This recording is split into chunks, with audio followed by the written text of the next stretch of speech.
오늘 은혜 받으실 말씀은 오늘 나눌 말씀은 요한복음 19장 31절에서 37절까지입니다. 요한복음 19장 31절에서 37절.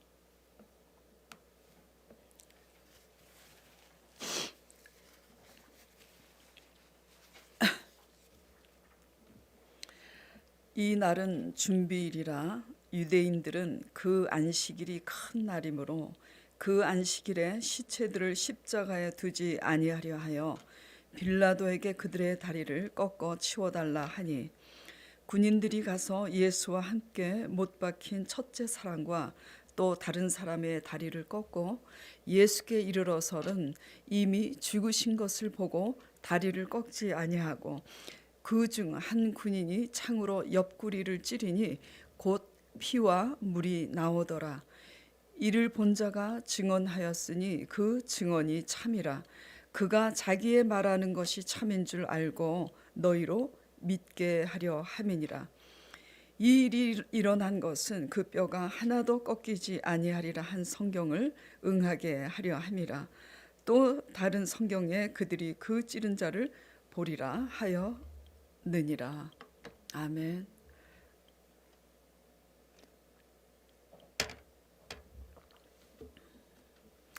오늘 이 요한복음 19장 31절에서 37절 말씀을 가지고 십자가의 변화만큼 일으킵니다 라는 제목으로 은혜를 나누고자 합니다. 십자가의 변화만큼 변화를 일으킵니다. 또 변화뿐만 아니라 십자가의 변화만큼 우리가 모든 것을 일으킨다는 것. 오늘 본문 말씀은 주님의 완전한 죽음을 증거하는 말씀입니다. 십자가에 죽으신 예수님을 로마 군인이 옆구리를 창으로 찔러 물과 피를 쏟으심으로 온전히 죽으셨음을 확실히 증거하는 말씀이죠. 34절에서 35절 본문 말씀을 보면은 그 중 한 군인이 창으로 옆구리를 찌르니 곧 피와 물이 나오더라. 이를 본 자가 증언하였으니 그 증언이 참이라. 저는 이 본문 말씀을 이렇게 묵상하면서 35절 말씀이 굉장히 크게 다가왔습니다. 이를 본 자가 증거하였으니 그 증거가 참이라. 그렇구나. 첫 번째 교훈으로는 이렇게까지 완전히 죽으셨기 때문에 우리의 온전한 대속이 되셨음을 깨닫게 되었고, 주석에 보니까 사람이 완전히 죽었을 때에 피와 물이 한꺼번에 같이 나온다 그러더라고요. 우리가 살아있을 때는 생물학적으로 우리가 찔렸을 때는 피만 나오잖아요. 근데 완전히 죽어서 시체가 되었을 때는 피만 나오는 게 아니라 물도 함께 쏟아져 나온다 그러더라고요, 생물학적으로. 그래서 이러한 물과 피를 쏟으신 그 죽음은 과학적으로도 예수님께서 완전히 죽으셨다라는 게 증명이 된다는 사실을 입증하는 거죠.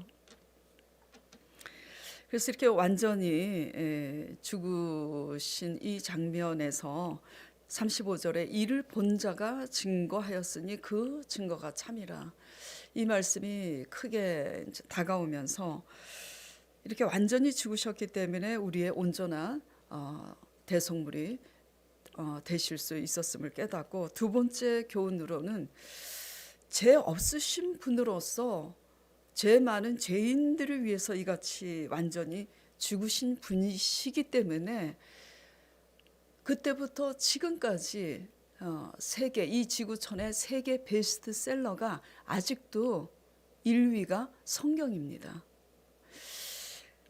그래서 그렇기 때문에 아직도 이 지구상의 세계 베스트셀러 1위가 성경이라는 사실과 함께 어떤 박해와 어떤 위기 상황이 전개된다 할지라도 그리스도인의 수는 오히려 증가하고 있다라는 사실.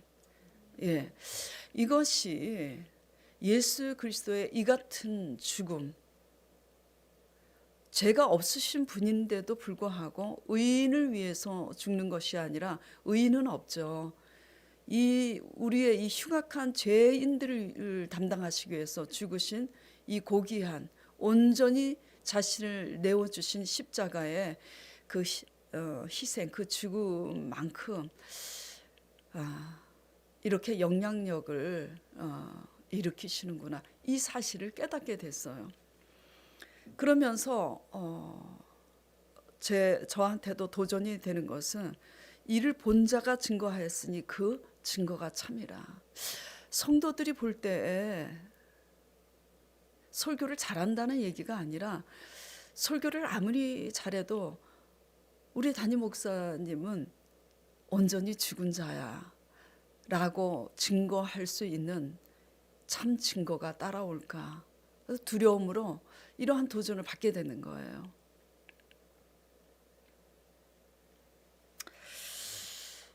그러면서 적용이 되는 이제 교훈이 뭐냐면은,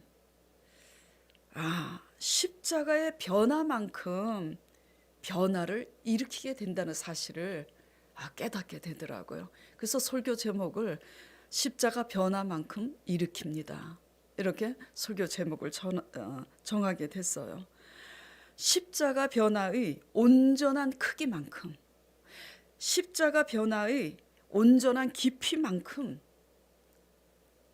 세상을 일으킬 수 있다라는 이 사실을 적용하게 되면서 고백되어지는 그 신앙 고백은, 하나님 나라의 능력은, 하나님 나라의 부흥은 말에 있지 않고 바보같이 보이는 십자가에 있구나, 다시 한번 깨닫게 됩니다. 가슴이 먹먹해요.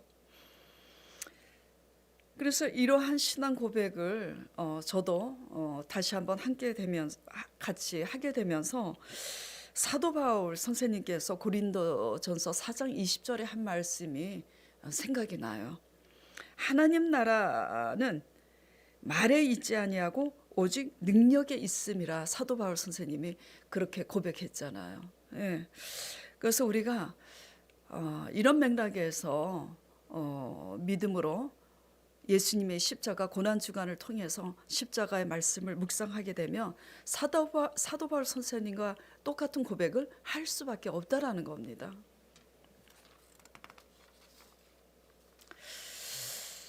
이 신앙 고백에 의해서 저절로 적용이 계속되어지는 것은 성도들의 변화, 이 교회의 변화의 영향력은 설교를 잘하는 이 말과 혀에 있는 것이 아니라 인도하는 목회자의 변화만큼 일어날 수밖에 없구나.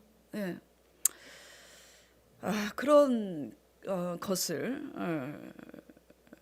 제가 인지하게 되고, 또 성도들은 성도들대로 자신들이 경영하고 운영하는 그 모든 세움들이 자신들의 말과 혀에 있지 않고 성도들의 십자가 변화에 있음이 적용이 되는 거예요. 내가 주관하려고 하고 내가 막 잔소리하고 싸우고 다퉈서 일으킬 수 있는 게 아니라는 거죠. 하나님 나라는 거꾸로 가는 거예요. 그러므로 파수꾼의 모든 경영과 수고가 아무리 애쓰고 힘써도 그 세우심은 이 35절 말씀처럼 이를 본 자가 증거하였으니 그 증거가 참이라. 우리가 아무리 애쓰고 힘쓰고 수고를 해도 그 세워지는 세움은 그 십자가의 변화의 증거가 참으로 증거될 때에 하나님이 세우신다라는 것이 또 적용이 되는 거예요. 네. 그러므로 우리의 기도 제목은 이 고난의 십자가를 잘 지고 가기 위해서 우리 자신을 잘 내려놓을 수 있도록 간구하여 시험에 들지 않도록 이기게 해달라고, 그래서 십자가의 열매를 맺을 수 있도록 기도해야 된다는 사실이죠. 무엇을 달라고 기도할 게 아니라, 예. 교회마다 이 같은 교회로 성숙해져 간다면 이 지구촌이 참 많이 변화될 거예요. 그렇기 때문에 앞으로 이 고난 주간을 통해서 우리가 나눈 5일 동안의 이 말씀의 교훈들을 따라서 우리가 다른 기도를 할 것이 아니라, 참 무엇을 먹을까 마실까, 어디에 무슨 일을 해야 내가 돈을 조금 더 벌까, 이런 이방인들과 같은 그런 고민, 그런 것을 구할 것이 아니라 이러한 기도 제목으로 우리가 하나님 앞에 나아가기를 축원드립니다. 네. 그리고 오늘 말씀을 통해서 또 깨닫게 되는 것은 뭐냐면, 십자가의 도가 미련해 보이면, 이러한 십자가의 도를 깨닫지 못하고 십자가의 도가 미련해 보이면 어떻게 되느냐, 형식과 외식에 매인 종교 의식이 돼버릴 수밖에 없다라는 거죠. 31절 말씀 보겠습니다. 이 날은 준비일이라 유대인들은 그 안식일이 큰 날이므로 그 안식일에 시체를 십자가에 두지 아니하려 하여 빌라도에게 그들의 다리를 꺾고 시체를 치워달라 하니, 왜 다리를 꺾냐면은 십자가의 그 형은 그냥 바로 죽지 않는데요. 피를 조금씩 흘리고, 어떤 사람은 3일 만에 4일 만에, 또 건장한 사람들은 일주일씩도 간답니다. 굉장히 그 십자가형은 굉장히 잔인해요. 그래서 십자가 그 영화를 보면 그 발 밑에 조그만 그 나무 버팀목을 해 놨잖아요. 빨리 죽지 말라고. 왜냐면은 밑에 그 작은 나무의 받침목을 박아놓지 않으면은 그 무게 힘에 의해서 그 손에 못을 박지 않고 손목에 못을 박는데요. 그래서 이 손목이 찢어지고 늘어지잖아요. 무게에 의해서. 그래서 빨리 죽는답니다. 그래서 이렇게 사람들이 이 죄수들을 십자가형에 죽이는데 이렇게 교활하고 간교하게 잔인하게 죽인다는 것을 알 수가 있어요. 그렇기 때문에 이 안식일 큰 날에 시체를 치우기 위해서는 이 사람들을 확실하게 그냥 죽어서 꺼내야 되니까는, 아직 숨이 다 넘어가지 않았을 때는 그 다리를 꺾어버려서 시체를 치운다고 합니다. 보니까. 그러니까 이 십자가형의 이 죽음은 말도 못해요. 정말 그 잔인함과 그 고통이 이루 말할 수가 없는 것을 주석을 보면서 제가 볼 수 있었어요. 그래서 이제 한마디로 뭐냐면은 이 안식일 큰 날, 안식일을 지키기 위해서 시체들을 치워달라 그러는 거예요. 그래서 여러분들이 궁금해할까봐 제가 말씀을 드리는데, 이 안식일 큰 날이 무슨 날이냐면 6월절 날입니다. 예. 이 고난 주간 6월절기를 지키는 이제 이 날인데, 이 날이 뭐냐면 출애굽 당시에 애굽에서 이스라엘 백성들을 다 이끌어내기 위해서 애굽의 장자를 치시는데, 애굽의 장자를 치시기 위해서 양의 피를 문설주에 바르면 이스라엘 백성들은 문설주에 바른 그 피를 보고 내가 너희를 넘어가리라 해서, 실제로 그날 밤에 이스라엘의 장자들은 죽지 않는데 애굽의 장자들은 다 죽어서 그 밤에 그 애굽의 장자의 죽음으로 인해서 그 우는 그 호곡이 그 전무후무한데, 그래서 이 일을 기념하는 절기의 마지막 날인 거예요. 1년 중 6월절을 한 번 지키는데 7일을 지켜요. 마지막 날입니다. 마지막 날 안식일이기 때문에 큰 날이에요. 근데 이 절기를 지키는데 예수님의 시체를 지금 치우고 지키잖아요. 안식일의 주인이 누구예요? 예수님이잖아요. 주인은 죽이고 그 시체를 치우고 지금 하나님에 대해서 열심히 있는 사람들이 안식일을 지키는 이 불상사가 지금 일어난 겁니다. 근데 그들은 몰라요. 지금 완전히 외식과 정말 회칠한 무덤 같은 외식과 형식에 치우친 지금 신앙인이라는 것을 볼 수가 있어요. 이와 같이 오늘날 우리가 믿음이 없고 십자가의 도를 모르기 때문에 십자가의 도가 미련하게 보이고 세상 사람과 똑같은 사고방식으로 맨날 무엇을 먹을까 마실까, 어떻게 하면 더 잘 먹고 더 잘 살까, 이러한 고민으로 산다면 십자가의 도는 미련할 수밖에 없어요. 그래서 이 도가 미련해 보이면 어떤 일이 일어나느냐, 오늘날도 유대인들이 예수님을 십자가에 죽이고 그 시체를 치우고 하나님에 대한 열심을 버리는 것처럼 오늘날은 성령으로 오셨잖아요. 성령이 우리 앞에 어떻게 오셔서 어떻게 역사하시는지도 모르고 우리가 미련하게 신앙생활을 할 수밖에 없다라는 거예요.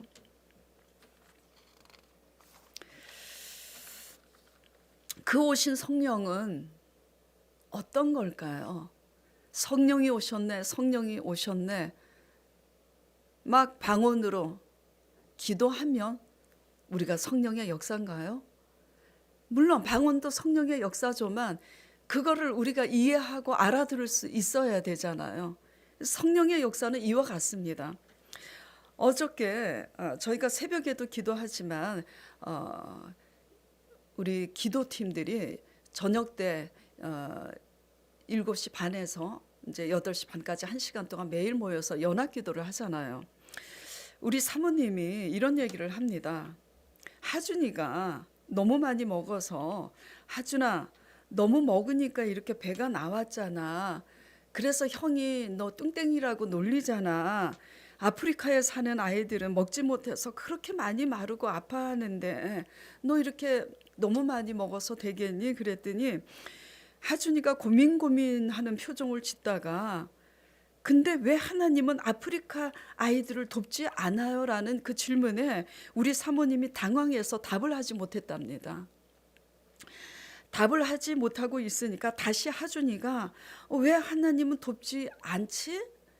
눈을 껌뻑이면서 고민을 하다가 다시 하는 말이 같이 하라, 같이 하라 이랬다는 거예요. 너무 깜짝 놀라서 사모님이 연합기도 때 그 얘기를 이제 하는데 사모님도 이제 놀랬지만 이렇게 말하는 겁니다. 유년부에서 건호에게 배워서 그렇게 답을 했을까요? 제가 그랬어요.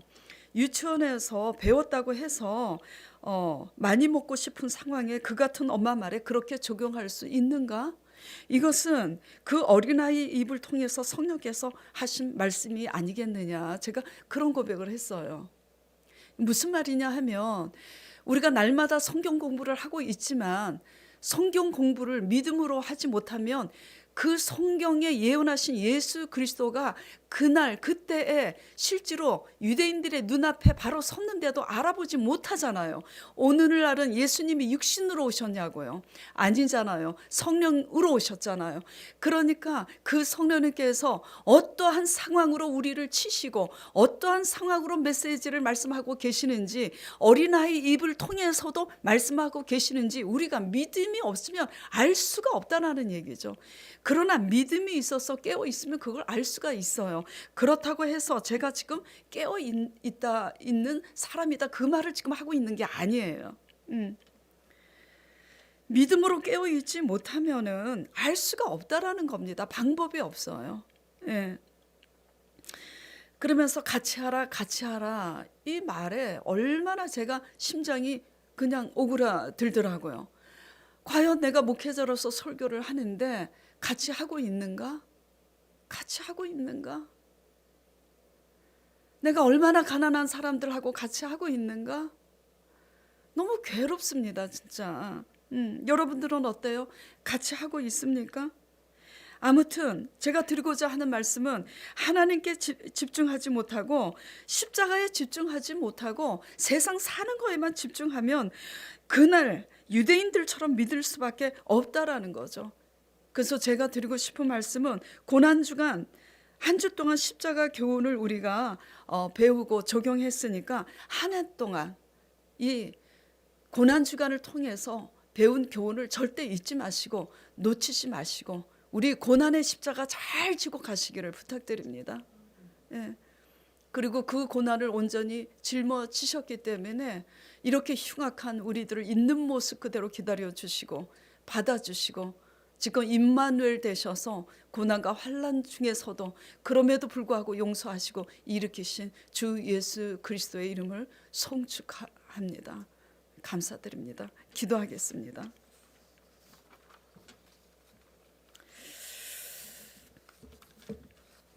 아버지, 다시 한번 고난주간을 통해서 이 말씀을 묵상하면서 이를 본 자가 증거하였으니 그 증거가 참이라.